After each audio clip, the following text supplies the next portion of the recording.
At one point, he fell over, and this thing's on top of him, and it was so close to him that he said he could look and see down its throat. I mean, it was so close. You see down its throat. You see down its throat.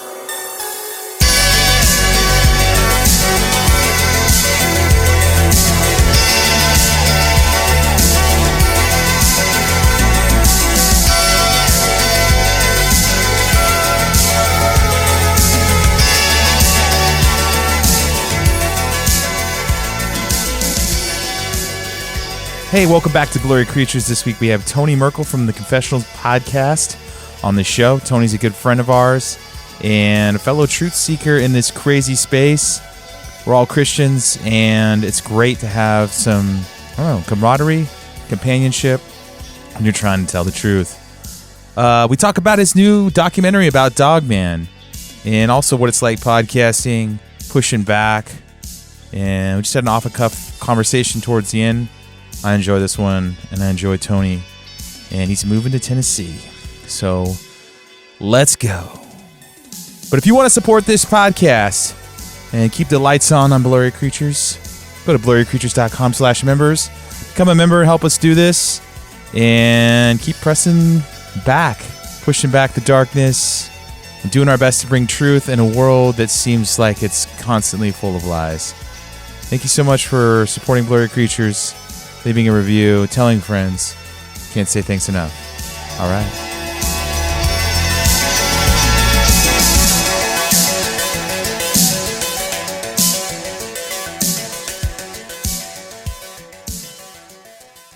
The history of our Earth is so different from what we can imagine.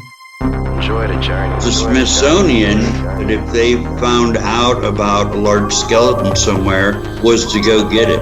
I'm going to assume at least one person is right, because if one person's right, it busts the paradigm. It all goes back to the fallen cherub.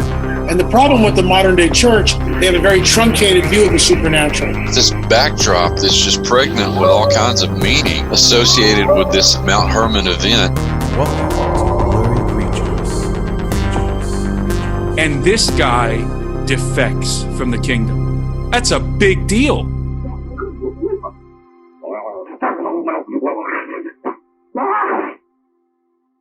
Welcome back to the show. Tony Merkel from the Confessionals Podcast. The Merkel media empire is exploding. You're growing. You're getting bigger. You got more juice in your tank than 10 podcasters, Tony. So it's good to have you on the show again, have you back on Blurry Creatures. You got so many things going. You're always texting us. We've become good friends, and it's cool to have some some companionship in this crazy space of trying to figure out what's going on in our world, talking about all the weird stuff that both of us talk about on our shows. And a lot of fans love both of our shows. They're always going back and forth, and that's cool. It's cool to see the camaraderie and people like, you should get Tony on, and vice versa. And if you heard, and a lot of people in our members chats are like, hey, have you listened to this episode from Tony and this and that? And there's just a lot of discussion that goes around. So it's cool that there's just this symbiotic relationship between our podcasts, and it's great to have you back on the show, man. Oh, it's good to be here, man. I appreciate it. And, congratulations to both of you guys on the show growing and stuff. I've been watching, and it's awesome. I love seeing Thanks, it. Man. Yeah. Thanks, man. But you've been a busy man. You're stepping out into other forms of media, which I think is awesome, especially in this space. I feel like it's underserved in quality. I feel like not that there's a lot of stuff out there, but all you got to do is scroll through Amazon, and you can find a bunch of docs that they're just not up to snuff. I mean, unless we're talking about a very, very select few. Not a lot of good dog docs. No, there's not. No, and even in this space, I think in general, there's not a lot of good Bigfoot docs. There's not there's a lacking. There's not a lacking of volume. There's a lacking of quality. And yeah, it's so hard though. I mean, I do a lot of video editing in the band days and stuff, and producing a full length is trying to make it interesting, especially with the creature that's so elusive. It's what do you do? How do you even make that? How do you make that compelling? It's really hard. Well, I mean, one of the best things to recognize as somebody who finds himself leading a lot in different situations is knowing what you're not good at. So, I mean, I I surrounded myself with guys who knew what they were doing. So Ward was on this trip. We have 2 cameramen. Ward on this trip was the main camera guy. And moving forward, we don't have a need to change that unless the situation calls for it, I guess. But Ward, he years ago used to film for Glenn Beck at the Blaze. So like he knows how to do cameras, and he knows what he's doing.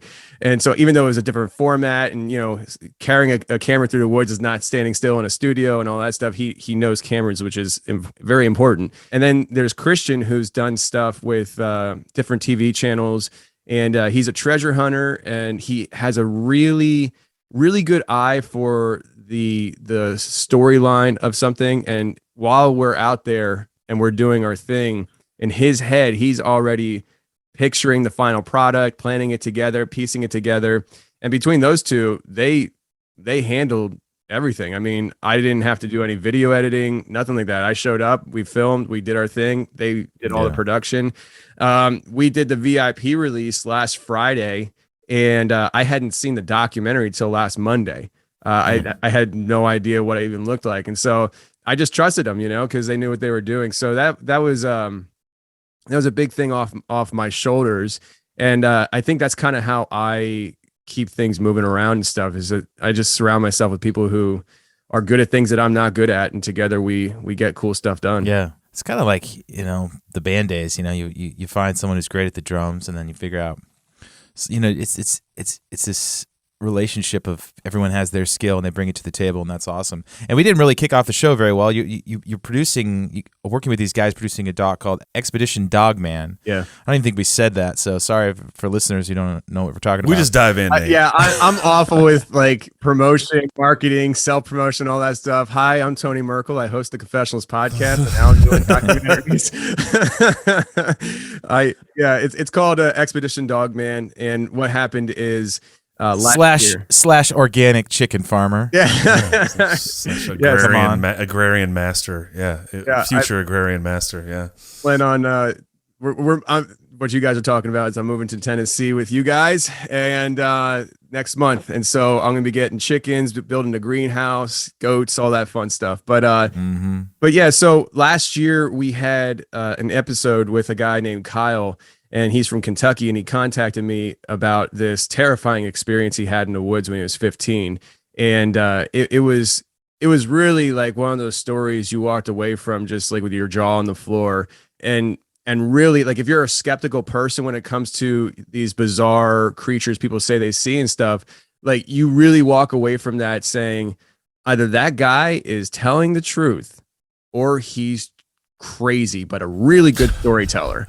and the details that go into the story. And so during that interview, I said to him, if I came down there, would you let me see where this happened? And he said, yeah. And he hadn't been there since he was 15 years old when it happened. And so that started the whole process of me getting a team together to go down there. Cause he told me if I go down, I'm going to need to bring an army. I'm just like, crap. Like, what are we about to get into here?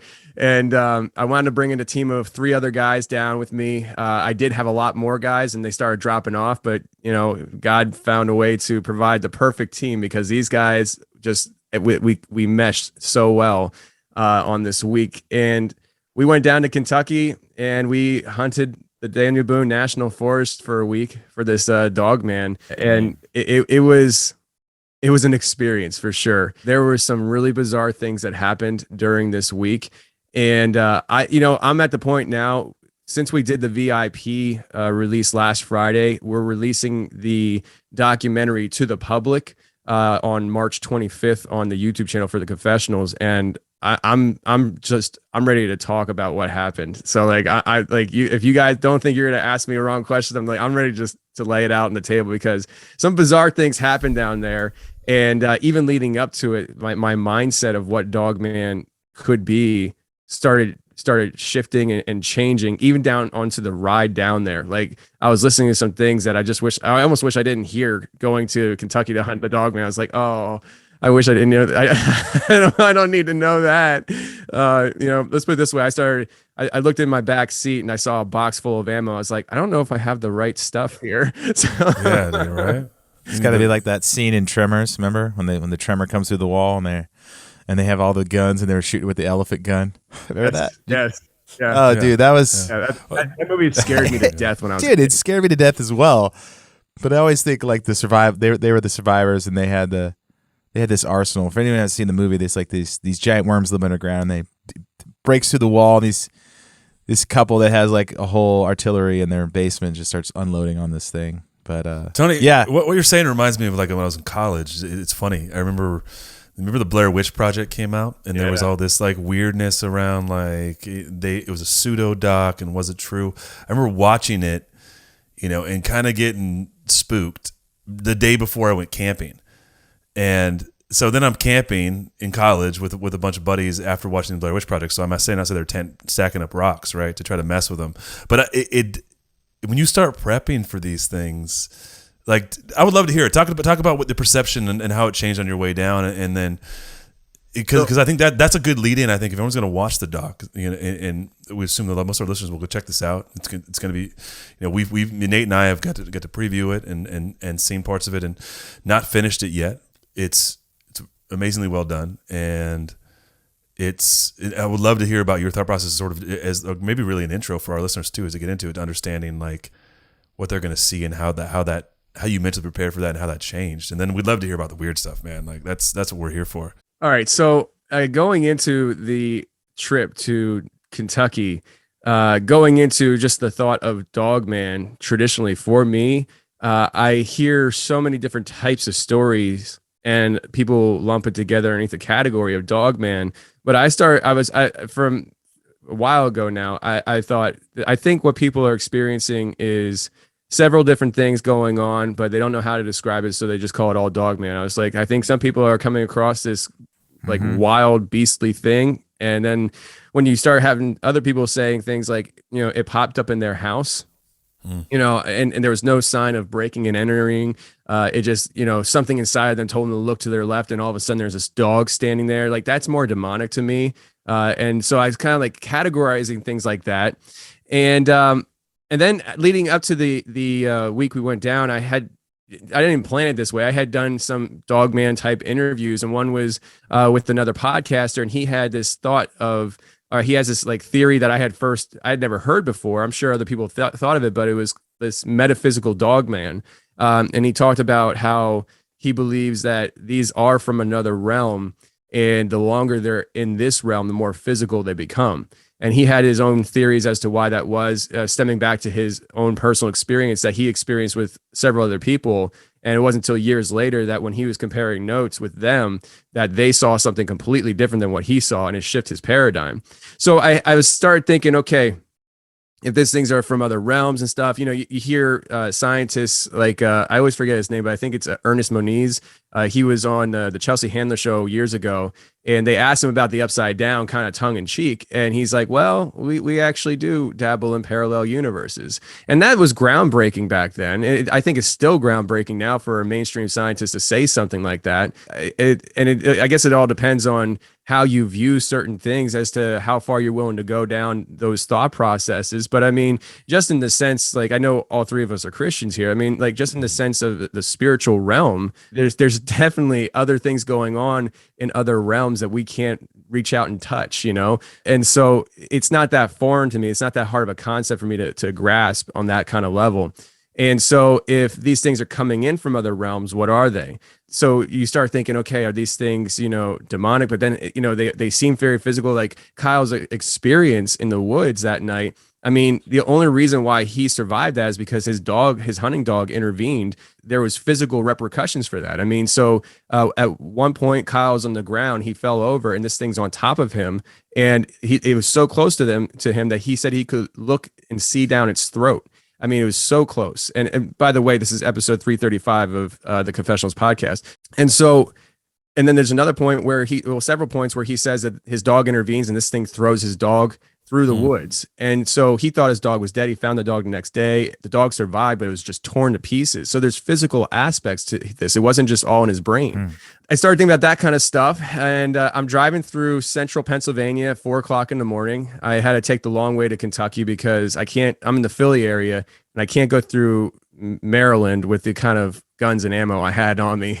And so I was thinking if I get pulled over, the trip's over. So I went from Philadelphia to Pittsburgh, straight across the state, then down through West Virginia into Kentucky.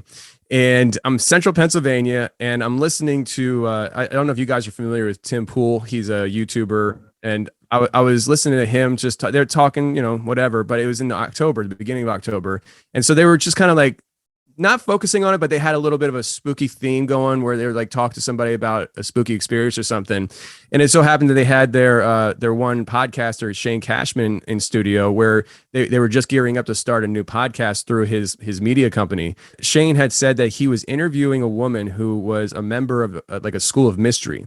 And she told him the things that they were doing in the school, learning how to cast spells and things like that. And one of the things that she said is in the one class she was in, they were learning how to open portals. And she said that they opened a portal and she saw an upright walking dog come through the portal. And I'm driving down to Kentucky at 4:00 in the morning. And I'm like, and that's when I looked in the back seat and I'm like, I don't know if I have the right kind of ammo here. And so I'm reaching for my Bible somewhere. I'm like, where's this at? Right.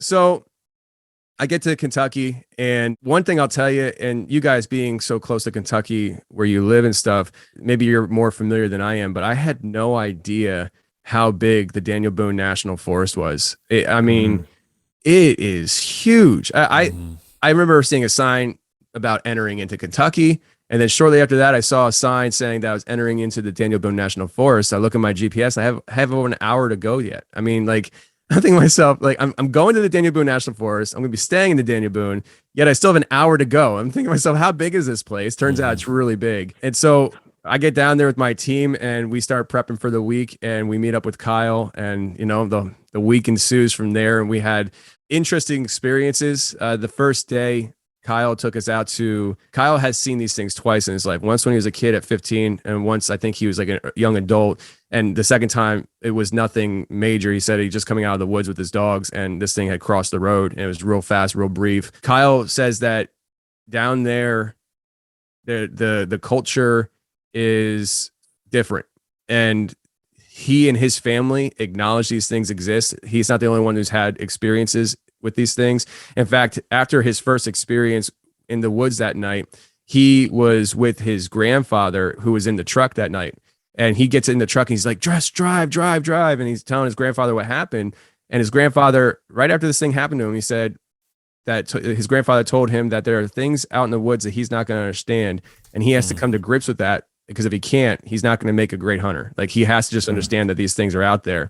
And Kyle had shared stories about, throughout his family's line of the bizarre things that happened in Kentucky, not even just Dogman, just weird things. And so we go out to this first location and we're hiking through the woods, and we found a very big track. And in the documentary, I called it a canine track. And I think some of the other team said it was either a cat track or a dog track, but whatever it was huge. I mean, my hand could fit inside the track. Wow.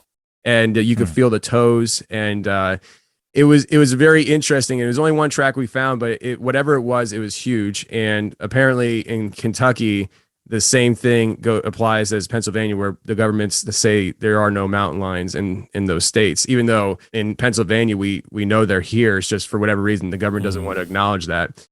It's a similar thing in Kentucky. So even if this was a mountain lion, though, I mean, this is a huge mountain lion. I mean, the thing had to be around for a very long time to get that big. Right. Because I guess in the Pacific Northwest, they get to be about, I guess they max out around 250. Whatever this thing was, I mean, it was at minimum 250. It was absolutely huge. And so I believe it was a dog print.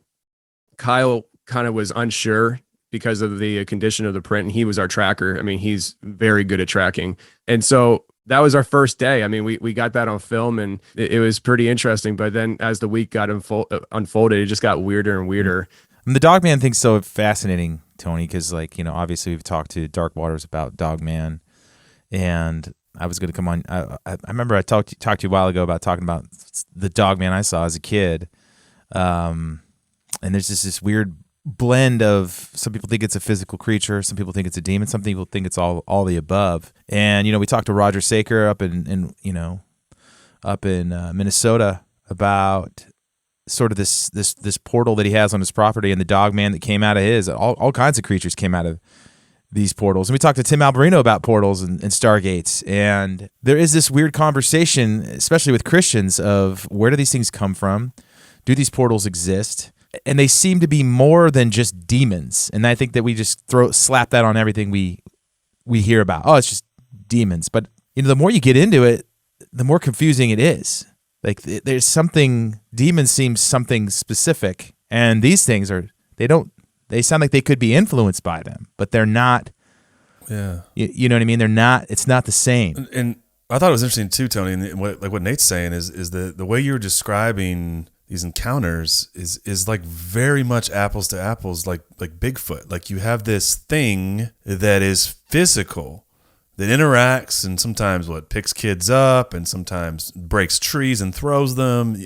Very physical, and yet at the same time, weird stuff, like disappears in front of people, has orbs and lights that are with it. You talk about all these experiences that people have with this creature, and it's so much the same in a lot of ways. Is understanding, like, it just feels like apples to apples, and you're like, this is it's physical, and yet there's something very strange about its interdimensional reaction, right? Or actions, like where it seems to come, walk through portals, but Dogman seems a little more sinister, even though we have sinister accounts of Bigfoot. Like, we talked to Nate, we talked to Duke, and he was talking about these just wild, like, evil Bigfoot things that, and then you talk about Native American lore, and there's these Bigfoot are taking kids and kidnapping kids and eating them. Sounds a lot more like Nephilim and a lot less like, like a Bigfoot. But this is really interesting because it's the same dynamic. It feels like a very similar dynamic, just maybe more sinister. Well, the Dogman thing, I remember listening to Linda Godfrey talk about Dogman quite a bit. And she told one story about this poor woman on a farm, and she said her house got surrounded by like 10 of them one night. They all came out, and they were like walking around her house, and she was like surrounded by them. Bigfoot encounters are like nothing compared to some of these Dogman encounters I've heard. They're terrifying. Is it possible that these things come from similar origins, but yet not be the same thing? I mean, because there are the similarities of, people's experiences that, the paranormal angle of the experience, or the very physical nature of the experience, the fact that both of them seem to have a lot of experiences circulating around the forest and the woods, the wilderness. Mm-hmm. You do hear people talk about the more paranormal side of Bigfoot.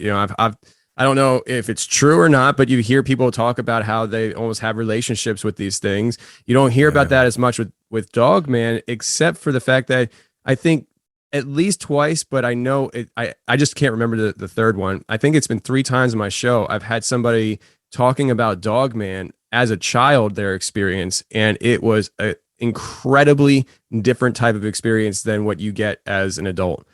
All 3 people were children. All 3 people said that it was a very peaceful, calming interaction with these things. So like the last person I had on the show that was talking about that, he went to a friend's house to play, and his friend's like, hey, I want you to meet my friend and stuff. And he's like, okay, cool. So they get on their bikes and they ride their bikes out into the woods, and they come across an old, like, rundown shack kind of thing. And so he gets off his bike, his friend does, and he runs up on the porch, and he said on the porch there was tons of like chewed up toys and everything like that. And he peeks in the window. He's like, oh, great, he's here. And he goes up on the porch and he looks in, and he said he sees this giant dog standing inside the house. And I asked him, I said, do you think that your friend was friendly with this thing in the sense that he's bringing him those toys and stuff? And he said, I get the sense that that's what he was doing and stuff. And it terrified him. He ran away and stuff. But it's this idea of like this I had this lady on the show years ago, Lisa. She had firsthand interaction with this thing, very peaceful interaction with this on multiple occasions. And so what is that? I don't know. I have no idea, but I've never heard and maybe that's out there, but I've never heard a story of somebody as an adult having a peaceful encounter with Dogman. Yeah. So I don't know. I mean, the thing I saw as a kid was freaky. No way. Like, you know. Yeah, it wasn't benevolent. And the weird thing about Dogman is I've heard some people say that they come into houses. So you were saying, Tony. Yeah. Yeah. Inside people's places. And ours was in an urban setting. And we talked to Dark Waters about that. And he was saying how that is the weirder part of Dogman sightings. Is that, you know, you expect to see cryptid creatures in the forest. At some point, if you have listened to any podcast, you know that there's weird stuff out there. But you don't expect to see this stuff in a city. In your living room. In the your living suburbs. room. Yeah. Yeah. But it can manifest somehow in that way. And then you have the whole history, right? You have histories of explorers and people talking about there's islands with these dog-faced creatures living on them. And then you have the beast in France. There's a big werewolf that was like... There was a werewolf eating people in France. It was like in the 1600s. The Beast of Gévaudan, I think it was called, or something like that. So there's this whole history of werewolf creatures in Dogman. Sounds official, Nate. Your French is great. Yeah, oui. I think Jed talked about that on one episode too. Did, but like, yeah. And then you have like the Dogman and the Egyptian, what they call the Anubis. Yeah. So you have this whole history, and then you still see them to this day. So I mean, are all those the same? I don't think so. I think they're various breeds and various types, or even origins. Like, I mean, really, it could be various origins too. We could go down the road of, is there human manipulation going on here, like genetically on purpose? We could also go into the occultic angle of, you know, are there people in the occult that are doing certain types of rituals trying to turn themselves into these kind of creatures and stuff? They talk about these things openly. My one cameraman, Ward, he was talking about this theory. He really has dove into this theory a lot. And the watered down version, because I'm not on the same level as Ward when it comes to this knowledge and stuff, is that he suggests that through some kind of, I forget what it's called, but it's an occultic ritual, somebody will put like a wolf skin over themselves, and they'll do the ritual trying to turn themselves into this kind of a creature. And Ward ventured out the theory that, is it possible that people who are encountering, let's just call it Dogman, are encountering somebody doing a ritual like that, and they're falling underneath some kind of spell where they're seeing what the person's trying to project.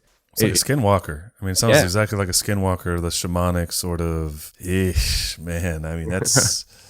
Speaking of skinwalker, that's my next documentary. We're going out there. Is it? Yes. Right. Well, the weird thing though is that they all look like a dog. They all look like this similar beast, which just makes it so much more confusing as of all the creatures.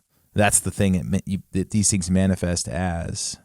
So there could be like an actual hybrid chimera, you know, some sort of wolf, you know, human spirit breed that's survived all these years maybe from the days of Noah, from the corrupted creation, you know, that could be a thing. And then there could be the skinwalker version, which is more, you know, satanic, more of a spiritual ritual. But then the flesh and blood, I mean, if you have anyone on your show where they shot this thing and the thing bleeds blood, I mean, how physical of the stories that you've heard of the Dogman. I mean, it's leaving footprints. It's attacked a guy, right? And it's eating things. Yeah.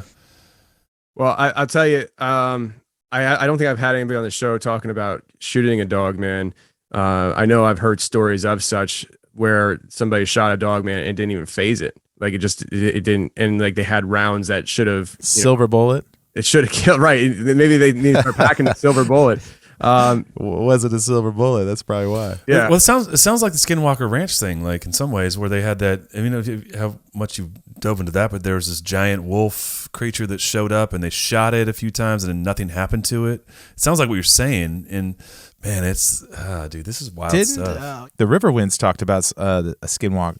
Yeah. One turned into a coyote and ran off, and then they shot it, and then the next day some guy walked into the with a shot in his arm or something, like he got shot in the arm or. Like which is wow. Which was kind of a dog man, coyote man. I don't know. So Tony, you find a giant footprint. And this is day one, and then I mean, how long are you out there again? A week? Yeah, we were out there for about a week. Are you guys camping or glamping or? Yeah, And Dark Waters told you not to do this, by the way.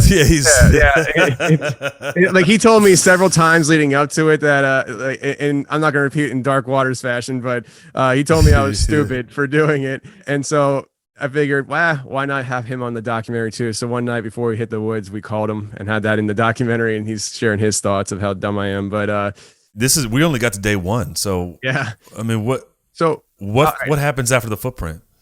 So we go back that night. We went actually to go check and see the access point to where we could get to for this second encounter, or the first encounter that he had. There's an access road that goes deep into the woods, and he said during the recording with me last year, he said that every week, the first week of October, this thing gets opened up so people can drive their trucks back there for hunting season and stuff like that. And he said, we need to get down there the first week of October, because after that area is going to be crawling with hunters, and you don't want to be out there when they're hunting. Understood. So that's why we went down the first week of October. After that, we saw that print. We go and for that gate to see if it's open. We get up to the gate. It's closed. It's locked. And I'm like, you gotta be kidding me. Because that means the only thing I can do is hike in. And Kyle wasn't a fan of it. Kyle told us right away that he wasn't going to go out there at night. I mean, we were on our own at night. He was not doing it. So we were limited as to how long we had Kyle. And we also knew that we had to get out of the woods at a certain time before dark. So the fact that we couldn't drive our trucks back there meant that we're hiking in, which means we have to leave sooner than we'd want to just to get Kyle out, all that stuff. But the adrenaline pump was awesome. Like I'm telling you, man, like we see it's closed. We go back to the cabin, we're talking and stuff. And we went out the next day and hiked in during the day. And I am not kidding you. This was like a 6-mile hike just to get to the point where Kyle said we could park the truck originally and then hike into the woods. So like the pre-hike. Yeah. We didn't even get, like, this whole week, we didn't get to the actual location where this happened because of how long the hike was. It just wasn't enough time. There was one point where the road forked, and if you go to the right, it was really, really overgrown. Like the whole road was overgrown. It wasn't used hardly at all. But the going to the right, you could tell nobody went back there. Right. And so we're like, all right, let's go back there, because Kyle had this idea that there were some water tanks placed throughout the forest for animals to drink out of, so they wouldn't have to go into the big lake where the hunters were, all that stuff. So he said, if we could find one of these water tanks, it might be a good idea to set up some cameras there and let them run. And so that's what we went back there for, because he was pretty sure there's a water tank back there. So we hiked back there, like I think it was probably about a mile back, and we get to this point where this road kind of clears out a little bit, and it makes like a hard U shape. And at that point, Kyle was, I just got distracted because I just saw Blurry Creatures updated on their Instagram. I was like, I posted us talking right now. It's so funny. Live update. I was like, I bet I know what that is, but I got to keep talking to you. That's awesome. So we get to that point, and Kyle said he believed the water tank was up this hill to our right. And so we had a rule going into the woods that at no point, under no circumstances, were we to split up, period. And so we had sounds like a horror movie. Like, dude, do not leave. This is when bad things happen, when you leave us alone, right? Dude, yeah. Don't go hide in the shed with the chainsaws. Don't be alone. Yeah. And that was the way we were thinking about it. We were just like, well, that's how all the missing 411 stories go. Yes. Yeah. Yes. Like someone walks off 20 feet, 30 feet ahead, rounds the bend into a portal. Never seen again. And that's what happened. Like, I'm missing half my team right now. No, I'm just kidding. This is the big reveal. Everybody's gone. Yeah, they're all gone. And I'm in the middle of like 5 lawsuits with people's families. That's good to have you. This is Could you imagine? Yeah, I mean, geez. It'd be crazy. Yeah. But so we break our rule at that point. And Kyle and I decide, and we weren't thinking about the rule, but Kyle and I decided that we were going to walk up this hill to look for the water tank. And we get, I'd say 20, 30, 40 feet up the hill. And all of a sudden I hear my team down at the bottom going, get back here. I'm like, oh, let's go, And we get down to the hill and stuff. And they're like, did you hear that? I was like, no, what? and they are freaking out. They're like I could see it in their eyes, like something big just happened. I look over and Kyle's reaction is going through like PTSD moment. And his face melted. Like the whole hike in, he was on edge. He noticed things that I just wouldn't have noticed. I'm not a hunter. I don't have the experience in those woods like he did. And like, so when we're hiking, he would stop and just be listening. And I'm like, what do you hear? And he said, nothing. And that's the point. And then like he's like, there's something around us that's keeping the squirrels quiet. And so whatever that is, you could be any kind of predator, but he was very aware. And so seeing his face melt the way it did, I saw Kyle the entire hike in being very serious because he had not gone back to that area since he was a child. And to see his face go from serious to like whatever I saw, I was like, oh crap, something's happening.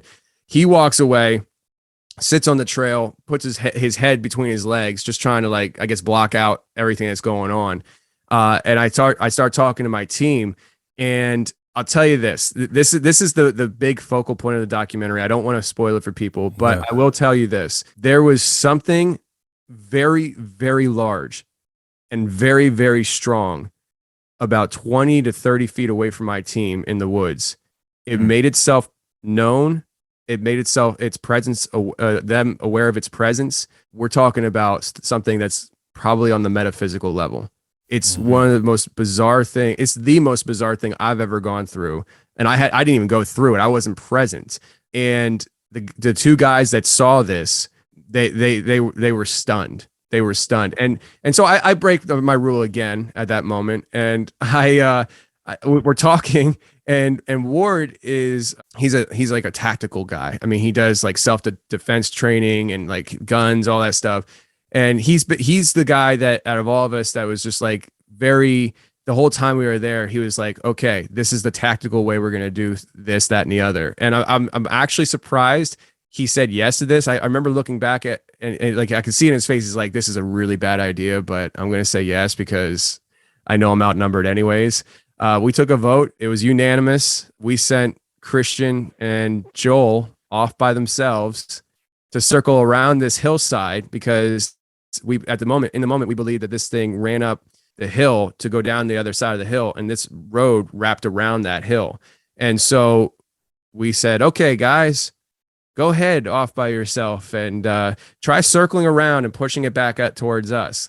After they left, it was probably about 20, 30 minutes. And all of a sudden it hit me. I'm like, oh man, I have 2 radios on me, which means they don't have a radio. And so I started thinking like, the only way I'm going to know if something bad is happening is if I hear a gunshot. And by then it's too freaking late. And so I'm starting to get a little nervous. And while we're waiting for them to come back, Ward starts going up the hill in front of me and trying to circle in to where they saw this thing. And me and Kyle are standing on this trail, this access road. And he goes, do you see that? And I said, no, I don't. And I'm trying to see what he's seeing. And he's like, you don't see that? I said, no. And he said, there's a light. And this is broad daylight. It's probably like 4:00 in the afternoon. And he said, there's a light flickering in the trees right there. And I'm looking, and I eventually see what he's talking about. And it looked like if somebody was sitting in a tree with a little LED flashlight flicking it on and off at us. And it's bright, sunny, blue sky day. We're so deep in the forest, like there's no litter, there's no trash, nothing like that. But in my head, I'm trying to rationalize it. I'm thinking, is there some kind of balloon stuck in the tree that's flickering? So I go over because it wasn't far. I took maybe 10 feet off the access road, and I'm standing where we saw this light. And I'm standing underneath this tree, and I don't see anything. Like I see nothing. But when I go back out in the road, it starts up again. And it would start flickering on and off, and then it's done, and then it'd come back. So weird. And I've heard of stories like this, So I was in Salt Fork State Forest years ago. It was like 1:00 in the morning, and me and 3 other guys are hiking this really tiny trail on a hillside, and on my left side there's water, like a steep drop off to a creek. You can hear the water running, and then there's a steep hill to my right. And I'm hiking, and I'm looking up the hill. And I see a light inside the canopy of the forest flickering on and off. And I stopped everybody. And I said, guys, you see this? And they all saw it. And then it just went away. And so like I had seen something similar to that, but this was broad daylight. And it happened right at the spot that all this action happened. So the guys finally come back and we're like, okay, so we're kind of like playing the numbers game. All right, Kyle, how far do we have to go on this hike still to get to the place where your grandfather parked the truck for you to hike in and get, almost killed by a dog man? And we, it had to be actually sooner than 4 because we actually decided to keep hiking back. And we actually got to that point, but that was like, it was so far. We had to get out of the woods and get Kyle back, to his safe spot in his vehicle. So that day we decided that we had all that action happen at that spot. And so we were going to make that our focus for the rest of the week. We went out to a steakhouse that night. We're talking about it and we're trying to decide, how to go about all this stuff. And we're just like, all right, we're just going to do this. I had brought coyote urine because during the story, he's hunting raccoons. And what happened is you heard his dogs treat a raccoon. Him and his grandfather both heard coyotes coming in. And so his grandfather got on the radio with him and said, do you hear the coyotes? Yeah. Get in there before there's a fight. So the coyotes come in, big fight ensues, Dogman comes in. Well, we believed that the coyotes is what attracted this Dogman. And so I had brought the coyote urine. I bought a predator, a howl sound that made it sound like a dying coyote. And so I'm like, let's just do this. And so we went to Walmart that night and got steaks and we're hanging them we're going to hang them from trees and we're just going to see what we can come up with. And, we went out there at night and I'll tell you, knowing you're in an area where this story happened and you're about to hike miles into the woods, pitch black at night by yourself. Oh, it was adrenaline city. I mean, we were pumped. And we finally get to that spot at night and we wind up hanging the stake up and we have night vision and all that stuff. So you see it in the documentary. And something very similar happened that night to the two of the guys. Again, I wasn't there. We split up, of course, but it was a different kind of split up because me and Christian were just going on the hillside to watch through the night vision, the guys doing their thing. Like we were keeping an eye on them, and some bizarre things happened that night as well. Some funny things too, comical things that we'll be talking about publicly here in a week or so. But yeah, it was an experience that I'll never forget. It made a great documentary, and I'll tell you, at the very end of the documentary, people's jaws are going to be left on the floor because something happened to Kyle after we left Kentucky. It involves him and his family, and I think there's a lot of things we can explore through thought as to what these things are, but are they connected to other creatures? Because something happened at Kyle's house that wasn't Dogman, it was something else, and his whole family saw it, and it seemed like it was coming for Kyle. It's really bizarre. So yeah, expert level teaser there. And I'm literally just telling you what happened. Right. That reminds me of something, Luke, that Dark Water said. He said that sometimes people see these cryptid creatures and then they have paranormal activity happen inside their house soon thereafter. So it's like seeing some of this stuff is not a good. It's almost like a bad. I don't know. I mean, I don't know how much at being a Christian and, having the Holy Spirit with you. That's what I was going to ask. Yeah. I mean, I was going to ask if the other guys were believers and if you think that if they weren't, that would be, then if you think that there was something to do with. So I didn't plan it this way, but again, like I said before, God put it all together. Everybody on my team's a Christian. And I wasn't going into it saying I need Christians around me.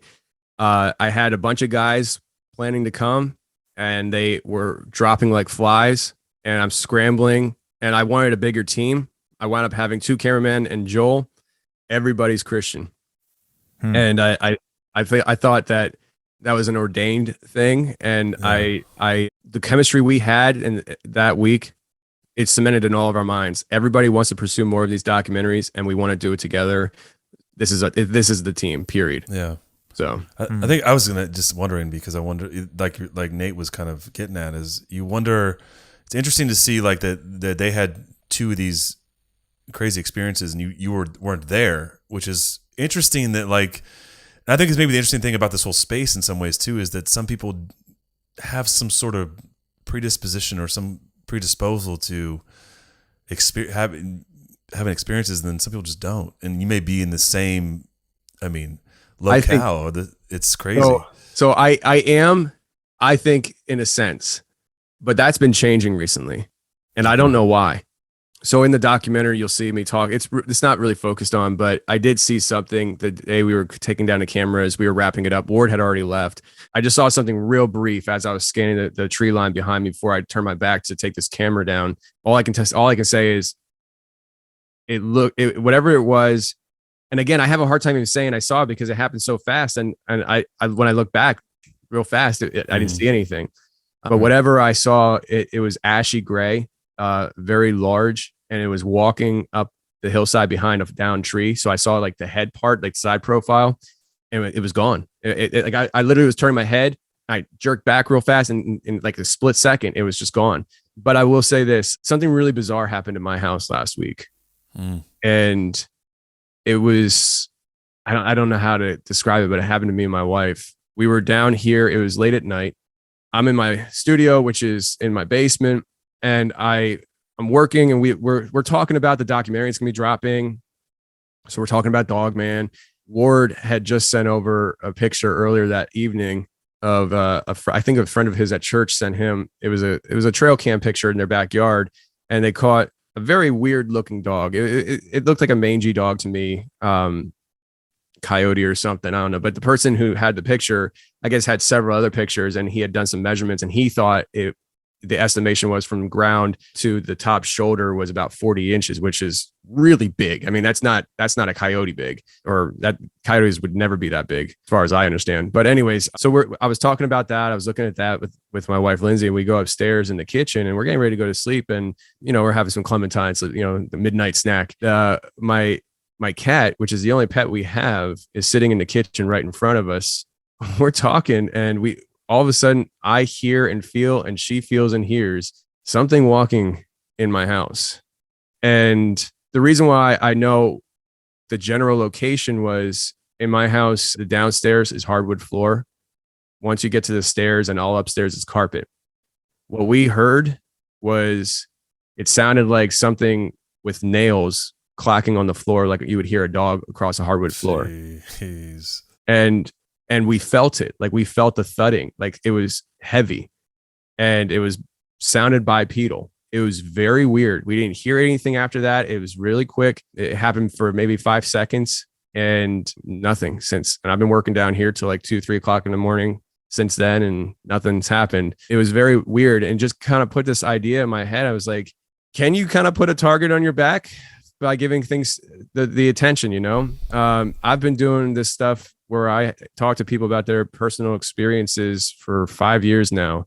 And for 5 years, I've had a pretty clean bill of health. I've had weird little things and stuff, but nothing like the people on my show. And I do believe there's a spiritual component where I am protected doing this stuff, but it doesn't mean that you're not going to have attempts on you either. I do think that just being a Christian, pursuing your relationship with God is, puts a target on your back in a spiritual sense.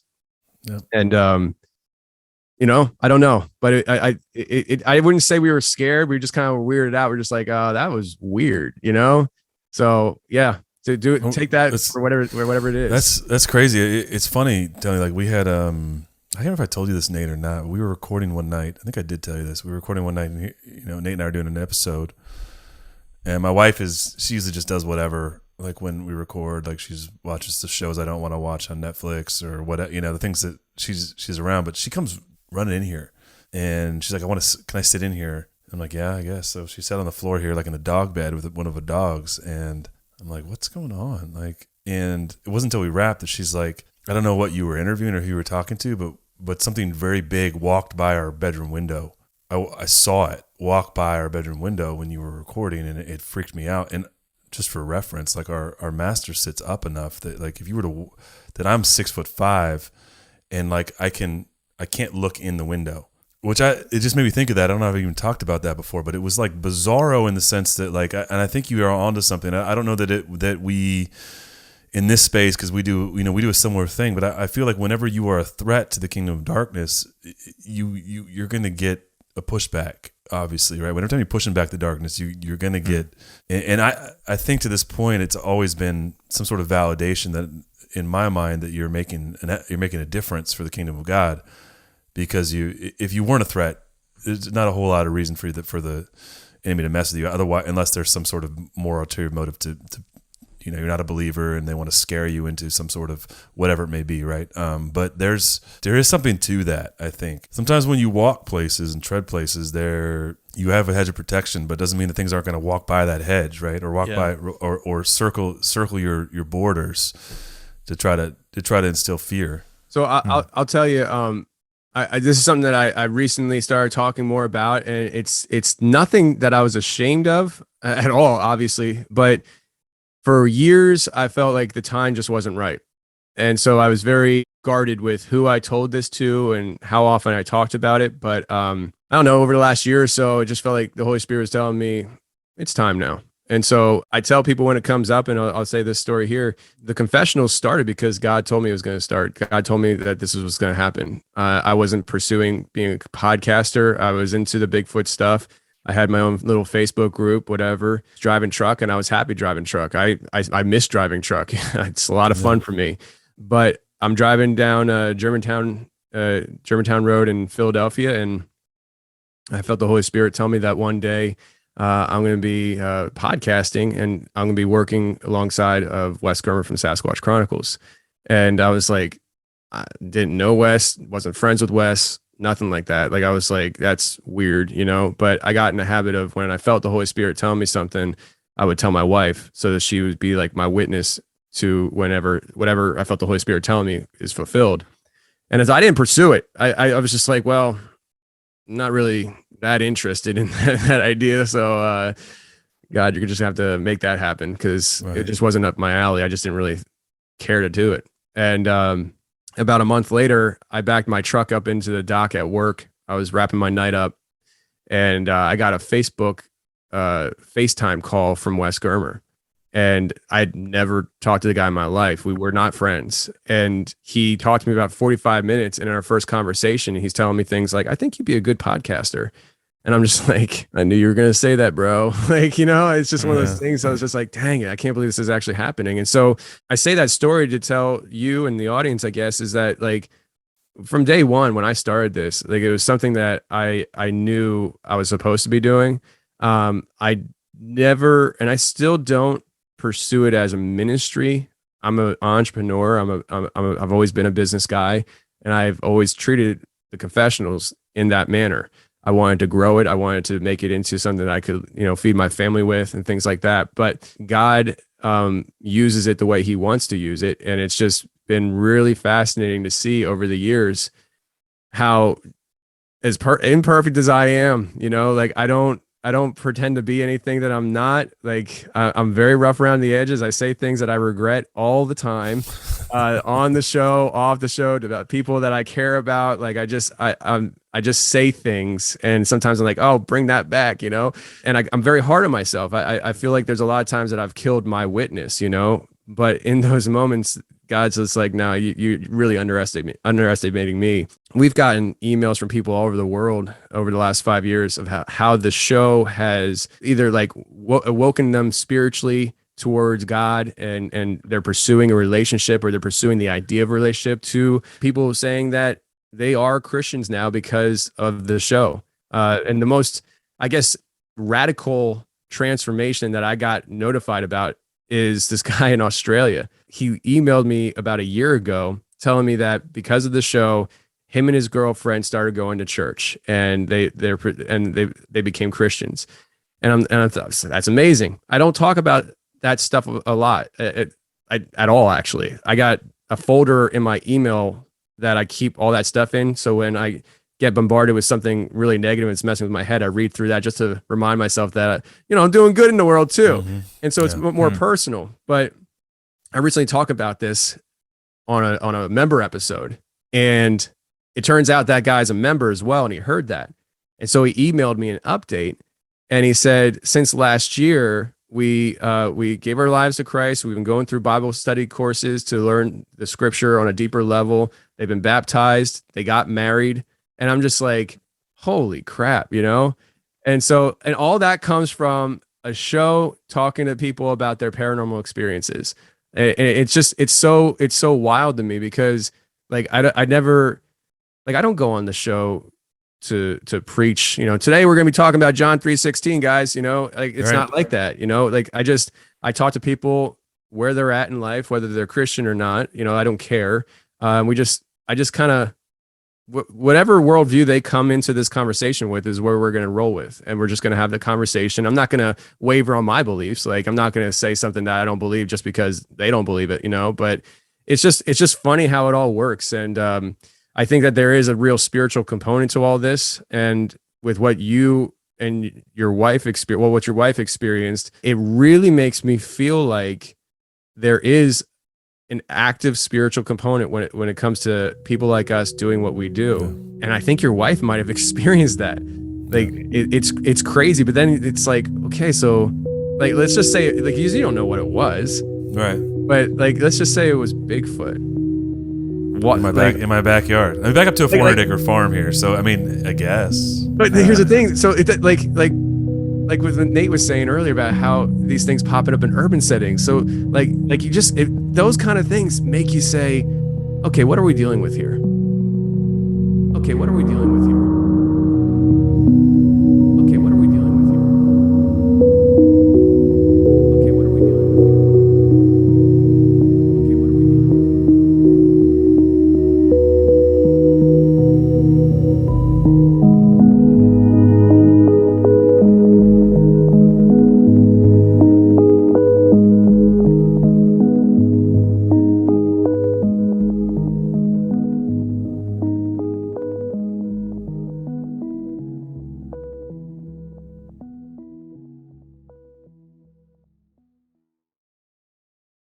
I don't want to say it like this, but I lack the vocabulary, I guess, to say it otherwise. It seems like there's a certain level of summoning that goes on with this, where giving these things attention and having conversation, not trying to summon or, not saying I'd like to meet a Bigfoot or a Dogman one day, even though that's what I kind of did going hunting for one. Right. Like it's like on a spiritual level, you can almost like draw it in. It's kind of weird. And disconcerting. Yeah, it's tough to rationalize like being like a gigantopithecus. Like this is a big undiscovered ape, and it just happened to walk by your window in Franklin, Tennessee, and you're like that. I don't. And I'm not saying that's what it was. And I honestly think that a lot of what listen, we talked about this actually in an interview we just had this week, was that like the tactic of the darkness is fear, right? Fear is how we've watched this play out in the last 2-3 years here in our own country. Like that fear is a way to control, and fear is a way to subdue, and fear is a way to enslave. And I know there's nothing new under the sun, as Solomon would say. And I know that there are no new deceptions. They're just new packaging of the same lies. And I think that's like a go-to arrow in the quiver, of the darkness is to scare and fear, whether they want you to stop what you're doing, or they want to control or subdue or keep you from walking the places you're supposed to walk. And so it didn't have to be anything except a fear tactic. And perhaps that's what we're seeing, and that's why I think it's interesting too. You said something that I think is fascinating, Nate. When we talked this is way back, beginning first episode, we talked to Duke. He said something that stuck with me, was that it was something like 60 to 90% of the people in his community that had an encounter with Bigfoot got saved. It was something like that, right? I don't remember the exact percentage, but it had to do with like people having these encounters. I have to go back and look. I'll get fact checked by somebody. But people having these encounters with Bigfoot, he's saying like, a big percentage gets saved because of how frightening it was, or how impactful. That there's something spiritual, supernatural about these encounters that make people run to the light, which I think is also very interesting. People seek this out, and like you say, people try to, and I think there's an element to conjuring some things that exist in this space. But I also think that like people that tread and have an encounter that aren't believers, we had a guy tell us that there's radical conversions in his little community of people that have had these encounters in Montana. I think he's in Montana. this has been, I mean, we're in episode 90 something. This was episode like 6 or 7, right? Like I'm trying to remember, Nate, when it was, but there's something really crazy about that. Like, and I think that you're 300 plus episodes into what you're doing, and I think you've seen this too play out, is that there's something that happens when people have encounters with the weird and the supernatural and the cryptids and the unexplained, whether it be UFOs, that makes people confront something that maybe they don't want to confront. Well, yeah, I mean, it's like it challenges your entire paradigm. Yes. And then you have to make sense of it. So all these, the way the world works is out the window. You have to reconstruct the way you think the world works. And Dark Waters talked a little bit about that on our last episode with him. And I wonder, Tony, if some of these things remain hidden. Because it's the more it manifests, the more believers it tends to make. The devil sort of does himself a disservice. Yeah. Because when you see a werewolf creature, it puts the fear of God in you. Right? Yeah. So I've definitely seen that, but I don't know. I mean, I've seen the opposite as well. I mean, for instance, before our podcasting, I had that Facebook group, and I was considering shutting it down and moving on because of what I was seeing in the group. It made me feel uneasy on a spiritual level. I was literally praying in my truck one day about it, and I felt the Holy Spirit tell me that He put me in this community to affect change, and so I stuck around. But the reason why I was considering leaving was because I started seeing people say that going into the woods is a spiritual experience for them. It's like going to church. It's like New Age. It started getting like this idea of like worshiping these creatures, and I was like, I don't know if I should be here. And then you got things like the alien type stuff, where people, they have an experience and they go and they wind up trying to do meditations on a hillside, trying to summon these things in. So like there's the other side of it too, but one thing's for sure, it seems like interaction and this topic brings people into a more spiritual existence one way or another. And I think it depends on the individual, maybe who they're surrounded by, how they experience something, what their preconceived notions are going into an experience as to how they live life after that experience. But it definitely seems like there's a real spiritual component to a lot of people's experiences. And then you have some people, like, I think it was episode like 31 I had, where like the guy's like, I blew its face off talking about a Bigfoot. Like he shot it and just blew its face off. And he's like, and I killed it. And that was it. Like there was no spiritual anything for him. He was just like, I killed the freaking thing. And then the Men in Black show up and all this stuff. It's just crazy. But no, I hear you with that. There's a lot of people that want to come on our show or that are in this space, and there's this very new age vibe. No mention of Jesus. It's just this, we're all awakening. There's this human 2.0. We're all this, all these new age words, and it's just, they're fascinated by the ancient giants and megaliths and spirituality, and they have this ancient aliens hybrid theology that they live by, where like everything's spiritual, but there's no framework to make sense of it all, which I can understand, because if you do have an inquisitive mind, you can see, okay, the history we've been taught is fake. The UFO phenomenon is real. There's advanced technology. It's coming from somewhere. And it's really easy to buy into these funky narratives that like, oh yeah, they're coming from other planets and they're here to save us. And, we've interviewed people that, say wild stuff about that. I know you have probably interviewed way more that have told you about the government and they're working with the government and they're here and the hybrids are here.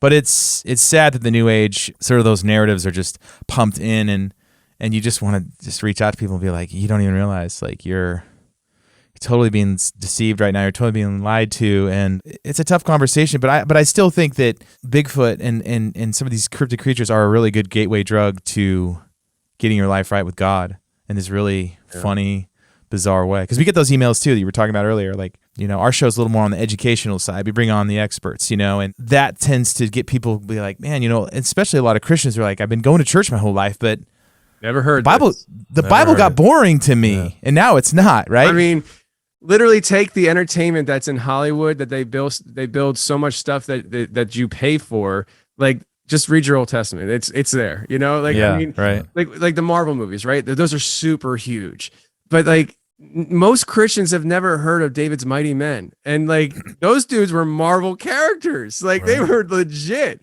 And so like it's exciting when you actually start learning this stuff. But the problem is, I'm just gonna say this simply: the culture in the American church doesn't permit this kind of stuff to be talked about.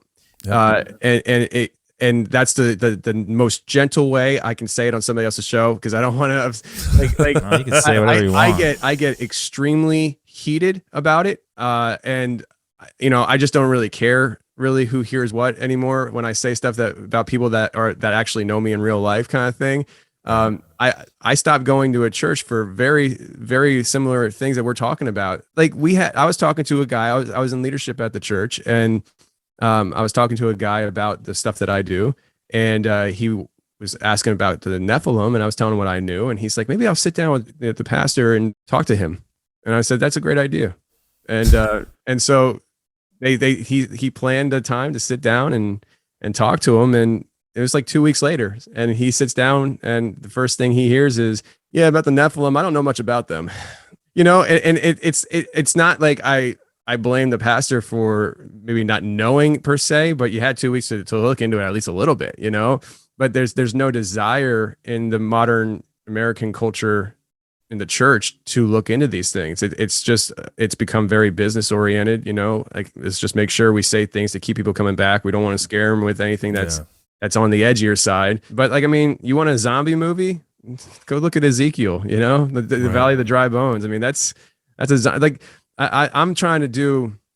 So Merkel Media is a company that I started, and it started out just so I could produce other people's podcasts underneath an LLC.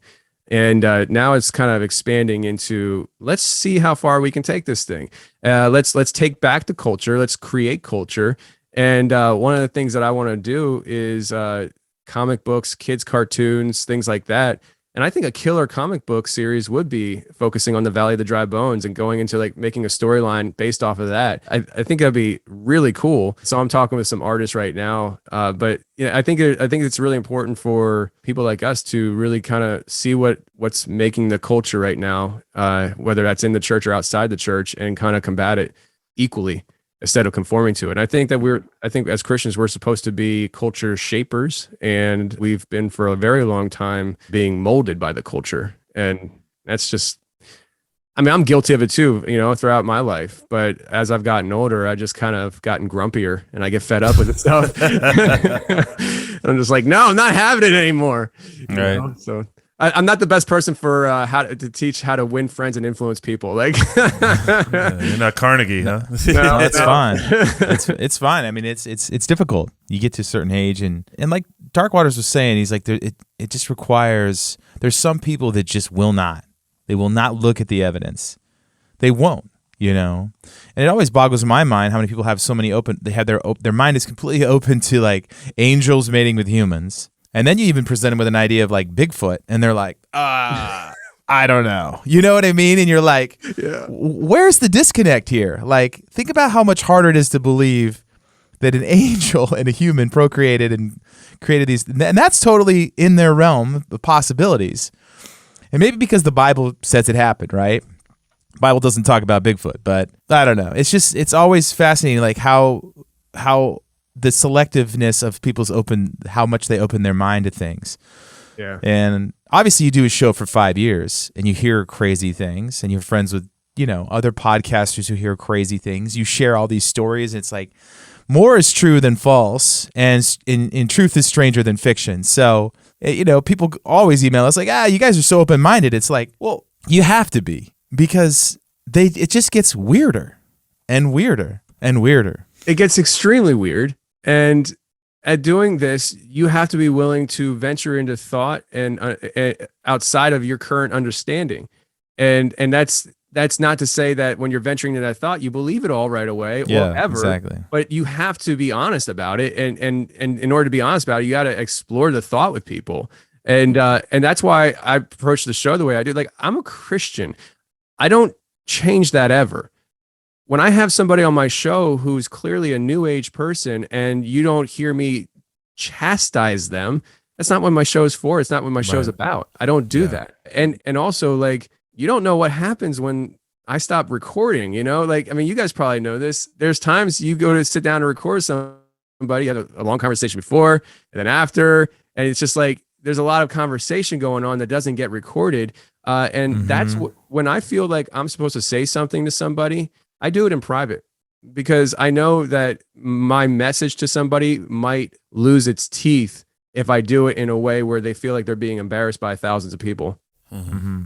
And we do that too. When you stop recording, you talk to people and you talk to guests, and you said you bring New Age people on your show, and your whole point is just I'll tell you what, that's what it was, because I just recently had a member who I think she's an awesome person, and I had her on the show before. She used to be in the New Age movement, and she had her what do you call them, spirit guides, they didn't turn out to be very nice, Mm-hmm. and I don't remember what episode it was, but I had somebody on the show where I entertained conversation. I had a great conversation, and I remember her publicly in the comments sections going at me for having this person on, not challenging their opinions and all that stuff.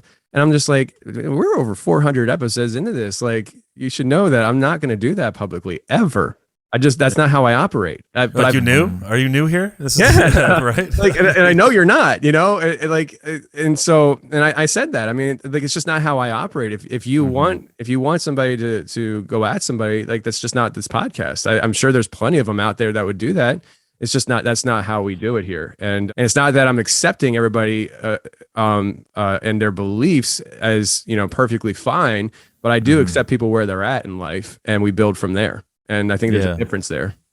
Yeah, I mean, we brought on a guy that, a seer that sees angels and demons, and we got a lot of flack for that because he said things that didn't fit into their. I mean, the Bible isn't very descriptive of what angels are, and there's very little, right? We have more than we think we have, but we don't have enough to where we can make sense of these things. And it ruffled a lot of feathers. A lot of people called our show New Age. I'm like, what episode? And it's a guy that's literally talking about Jesus the entire time. New Age, okay, that's a new concept. But podcasting's it's interesting when you get that feedback. Well, but, I think it's the industry that we're in with podcasting. Like this industry in general, let's just call it paranormal. But we're also Christians, and so once the general audience understands our theological perspectives, I think in general they expect certain things out of us based off of their preconceived conceptions.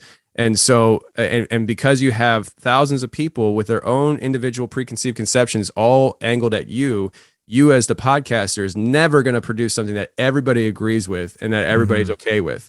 Because this, like, if we were doing like the Duck Dynasty guys, Phil and Chase, they just sit around, they talk about Christian living and read scripture and stuff. Like, the audience, probably like 95% of the audience really agrees strongly with everything they say. But because we're dabbling in the other side of this whole thing, where we typically, traditionally at least, don't belong in a sense, I think that people just get this idea that they run with, and it's common with that, with any kind of podcast or anything like that. I mean, people listen to a podcast, they like the podcast, they like the host, and they get familiar, and they start drawing these ideas in their head of what they believe the podcaster is, who he is or who she is, and how they act when the microphone's off. But the thing is, like, you're getting an hour sample of who we are in a professional manner. We're totally different people when the mic, at least I am, like, when the microphone goes off, it's not, I'm not saying like I'm a heathen, but I mean, you're not going to catch me. Like, I try to be a very professional manner when I go on my microphone, and, I'm more laid back and stuff, I guess, when I'm not. I don't know. Maybe I just catch me outside, right? Yeah, exactly. How about that? How about that? I mean, that's actually a great point. Is what I'm trying to get to. It's like that's Dogman's saying. Yeah, catch me outside. So like, I'm from the Philly area. The Northeast typically has this sense of, rough around the edges. Philadelphia, people always hammers us for throwing things at Santa Claus back in the 1960s at an Eagles game. Batteries, whatever. Snowballs. Yeah. So like, you guys are tough up there. There's this idea, right? But so that's who, like I am that a little bit. I'm really looking forward to moving to Tennessee, because maybe you guys will rub off on me. I'll be more calm and relaxed, but I have a very short fuse. Well, you don't hear Southern hospitality, baby. Right? Yeah, we're both from California too, so we've adopted. Oh, see, okay, so it's possible. It's possible. So with that said, I mean, you're not going to hear the edgy side of me like that on the show because there's no reason for it. I'm having a conversation with somebody who wants to talk to me. I want to talk to you. It's an hour-long conversation. It's quite pleasant. But in reality, like, I have a very short fuse, and I don't put up with a whole lot of nonsense. And so when people throw nonsense my way, unless my wife deletes the email before I see it, I tend to respond and not the way that people expect me to respond. I think people tend to think, oh, he's just going to lay over and take it. I'm like, it's not me, man. Like, it's not me. So, wrong. You chose poorly. Yes. No, I mean, I agree with that because like when we were interviewing Micah about seeing angels, we're just talking to him, having a conversation. Like I told people like in our members area, I was like, that's the same conversation I'm going to have with or without the mics recorded. Like if someone can see that stuff, it's just fascinating. I don't know. Does he see it? Maybe. It sounds like he does. But, we're not writing theology based on this podcast episode. We're just asking questions. And it's hard. I mean, people, I guess Christians are the most sensitive sometimes because they're offended by the things in their very own Bible all the time. Like this is strange. This is one of the strangest books there is. It starts strange and ends strange. I don't know. It's just good to have you in this space, Tony, to be along the ride. You right when we had you on our first episode, you called us and texted us and just gave us a lot of encouragement to keep going. And this year's been crazy for me. I had so much stuff come at me. It's just been wild. I think it has something to do with the podcast, and I don't say that lightly. I don't say that to like, oh, woe is me. It's been tough. It's been a really hard year. The spiritual warfare in the Bible is real. And if you start speaking the truth, it's going to come at you, whether it's in the shape of a dogman or it's the government. Who knows? Who knows what's going to come after you? Your internet can shut down, your phone turns off. Like, people leave you, your friends discard you, people slander you. You never know what's coming at you. But the good news is, I think if you're speaking the truth, God promises us in the long run there'll be blessings for standing up. I'll tell you, after that first conversation we had, I don't know, had to be 2 years ago, 3 years ago, whatever it was. Like I felt an immediate connection to you guys, and I felt like I found two guys in the space that I'm dealing with that come from the same background as me as far as theologically goes. And I just had this sense that I found, not that I didn't have it before with other people, but I found two more brothers that I could depend on. And it's not like we're besties or anything like that. Maybe we'll become not yet. Yeah, you're in Tennessee. Look out. Once we go to Tennessee, it's gonna be a different story. But I definitely felt like there was a connection, and I think there's a spiritual thing there. Where like. And I don't know if you guys ever had this. Maybe I'm just a weird hippie Christian or something. I don't know. But there's been times in my life where I'll meet somebody and just my interactions with them, like it's like this, my spirit like connected with their spirit. I'm like, I know that they're a Christian, it was like a spiritual connection, and I kind of, not to get too soft because I'm East Coast Philly tough guy. Like that's kind of how I felt with you guys. I was just like I just felt a real connection with you, and I'm glad we met and all that stuff. I'm just getting emotional over here. So yeah, love it, dude. I heard the Philly there. You said use. It's like I'm watching Rocky. I was seeing a use was feeling me. Hey, get down here! I was feeling use. I love it, bro. No, that's how this podcast has been. I mean, gotten so many phone numbers from people who've been on the show, and we call and text, and we're friends off air. It's not like, and I think Luke and I have been through enough crap in our lives to know that like had enough things rise and fall where Blurry Creatures feels special. We both had, a previous life. I was doing the band thing, and that was, I don't know, that kind of humbled me for this project, and it makes me realize like the relationships, the speaking the truth is the most important thing here. And we're all trying to raise awareness of this spiritual war we're in. And if you can find some people that are willing to be friends, Tony, like you're building a little homestead, because you know what's coming and we know what's coming. And these relationships are important because when this crap goes down, we're all gonna be like, told you, what are we doing? What's the plan? Where are we going? How are we getting through this? Yeah. Luke's got ammo. I got 20 bags of rice. Like, what are we doing? Where are we meeting up? Because I feel like God is putting people together. I really do. I agree with you. I don't know when it's coming, but I know it's coming. And I always kind of like tongue in cheek say it. I hope it doesn't happen, but I always tell people since I've been talking about moving to Tennessee that in the next couple of years I'm gonna be homeless in Tennessee because like it's all gonna just crash down, and I'm fine with it. I'll go in the Smokies. I'll build a little hut with my family and live Stone Age style. But I do feel like that, and that's why I'm doing what I do to prepare. And we're talking about doing so. I've been doing a lot of reading, a lot of YouTube video watching on how to do chickens, all that stuff. And from what I understand, I'm a family of 4. I don't need many more than 5 to 6. Maybe even 6 is too many, like to feed my family with eggs and stuff, right? But I'm planning on having at least 20 because like I want enough. I want excess so I can give it to other people. One, to help other people and take care of people, right? So that's and Dogman might come and take a few. So you never know. Or their neighbors. So so here's the thing. So if you have excess, right, and people know it, and they know that you're not giving it away, they're going to take it. But if they know you'll give it to them, there's no need to take it. They just have to ask. And that's what I want to put myself in a position where people can just come to me and say, hey, do you have? Yes, I do. No problem.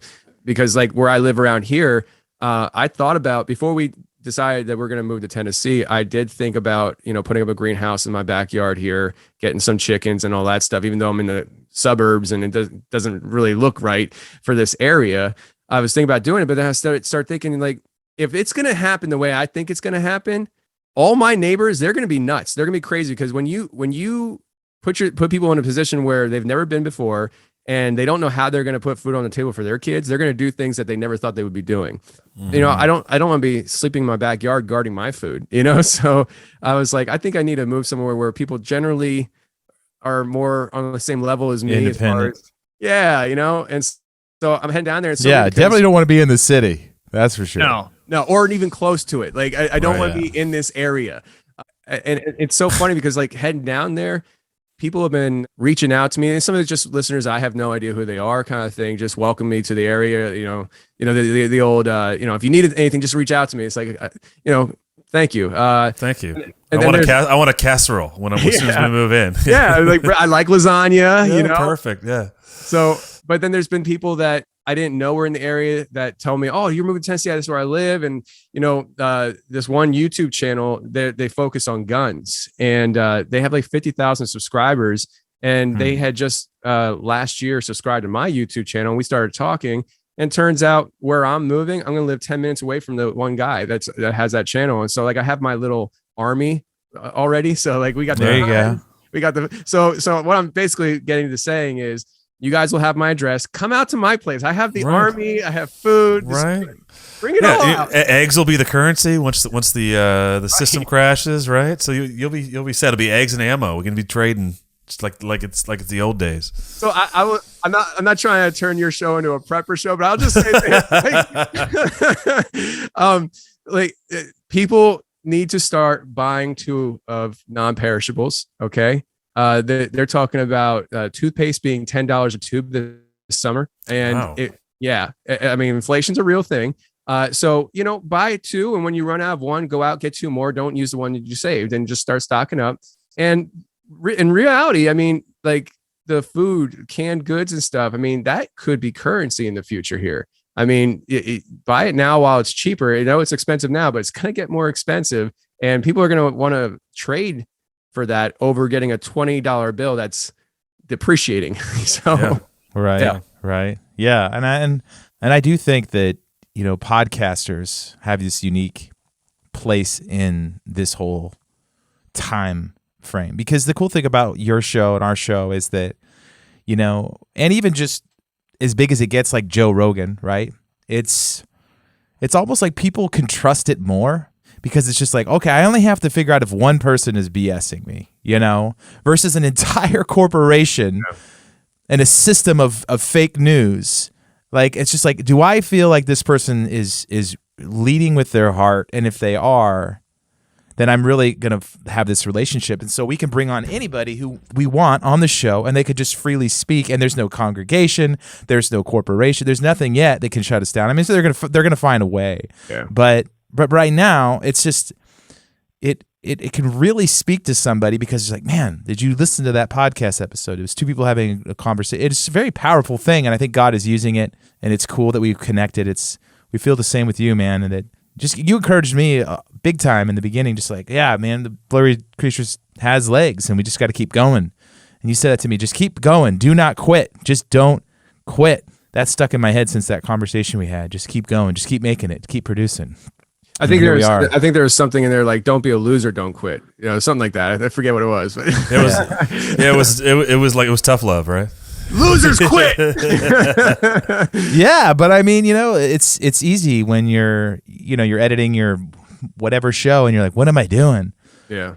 It's those things where, I mean, I literally was, when I was in the grind of not knowing if I was ever going to be successful doing podcasting, I would just be looking for that light at the end of the tunnel kind of situation, And I was constantly just telling myself, I saw other people in this world who built, whether it was a YouTube channel or a podcast, and they were able to turn it into something. If they can do it, I can do it. And that was my light at the end of the tunnel. And then eventually it got to the point where I literally had a light at the end of the tunnel. I was like, oh, I think I can quit my job relatively soon here.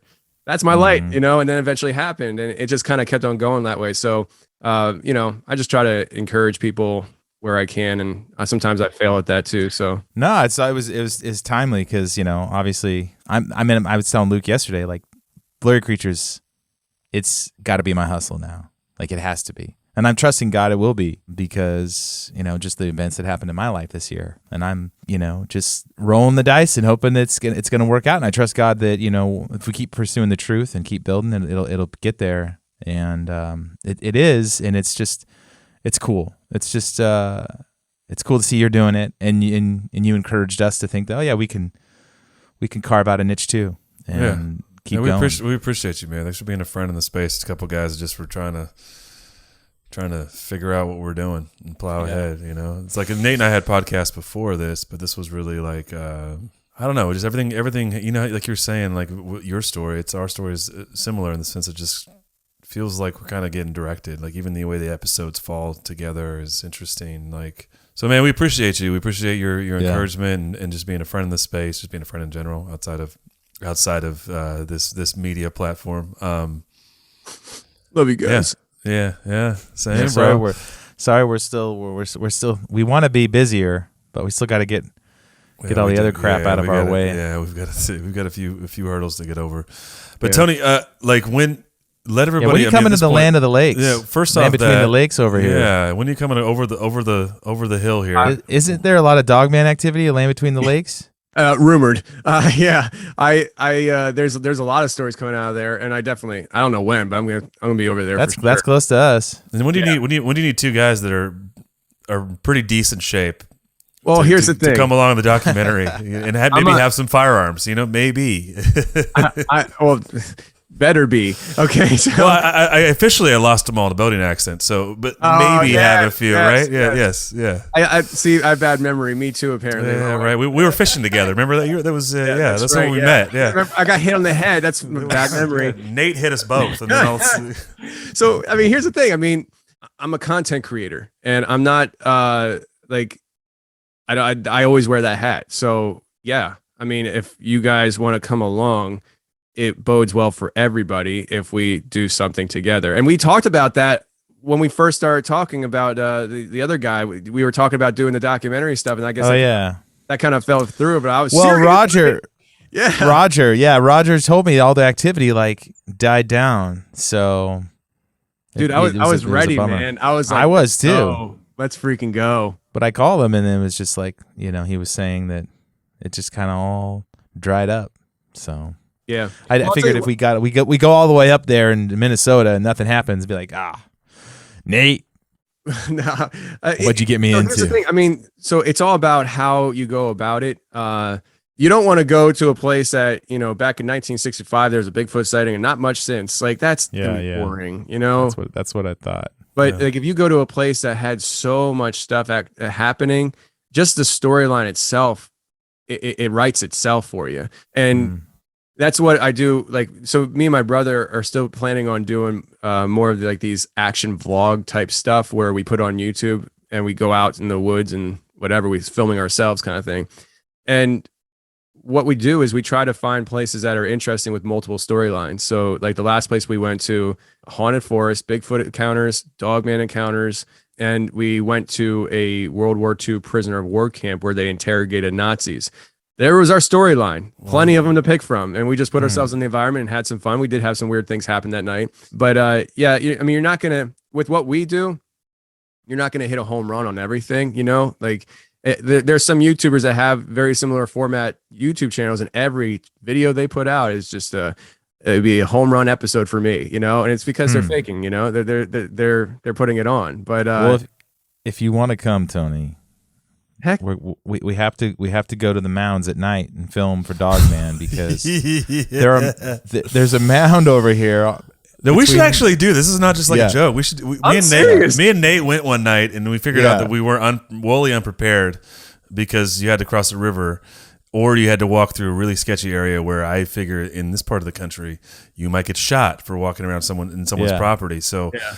We gave it our best college try, but it was exactly that. It was a college try. We weren't fully ready. So the mounds are in the middle of this like kind of this peninsula, and you have to get across the river, and it's a good 40, 50 feet across. So we couldn't get across the river that night. But I have a feeling there's cryptid creatures around these mounds, and they're all over Tennessee. So yeah, Tony. So if you ever get to Nashville. When you do. Yeah, we'll listen. We're gonna have so much fun, guys. Like we're gonna have so much fun. It's gonna be like, okay, where are we going this weekend, guys? Yeah. Like, hey, in the meantime, though, promo this Expedition Dogman. Tell everybody here where they can watch it, where they can find it, because we got a lot of really good scoop on it. But we want people to go check it out. My kids are here, so I have to go. All right. So the documentary is available now on my website for the VIPs. In order to help fund the next trip, we decided to do VIPs, which for the first 2 weeks of documentary can only be accessed on Merkel.media. A lot of people are having an issue with the website because it's not a .com. They don't realize that, but it's just www.merkel.media. There is no .com. And so, people can, if they want to see it right now, between, I don't know when this is going to air, but if it's before March 25th, 2022, they can watch it there. And if you wait, you can watch it for free on the Confessionals YouTube channel on March 25th at 9 p.m. Eastern Standard Time. We're going to premiere it on the YouTube channel, and it'll be available there. But yeah, we're going to be dropping it there on the 25th, and then we're planning on probably in the next, we were just talking about today in our text thread, I think in the next 2 to 3 months, we're going to be hitting Skinwalker Ranch and doing another documentary there. We got access to a property that it butts up against Skinwalker Ranch. The guy owns it, and I'm friends with him, and he said, come on out and do whatever you want. And so like, we're going to have some fun out there. But the whole storyline is going to be like, Skinwalker Ranch. But what happens next door, Right. So it's gonna be a lot of fun. Yeah, what happens when your neighbors are creepy, right? Yeah, exactly. Right? Yeah. Like really creepy. Right? Yeah. Well, that's exciting. Yeah. So everybody go check it. Go check out the doc. And Tony, we appreciate you, man. I appreciate being on the show. Appreciate you coming on. I'm excited about the future project. Excited about you being future Tennessean here very shortly. And dude, we need to. Excited about the future collabs, whether it be with the Wolverines and we've got to take back our country, or we're actually doing media projects, dude. One or the other, or both. We're here for it. Yeah. So let's go. Yeah. I like multitasking. Let's do both. Skinwalker Ranch. Nate's gonna get out. They like gingers apparently, so we'll get Nate out there. He'll be your human bait. That and the little people. They just come running. Oh man. Had to sneak it in. The little people. Yeah. Well, Tony, thanks, man. Yeah, Tony. Yeah. Welcome to Tennessee.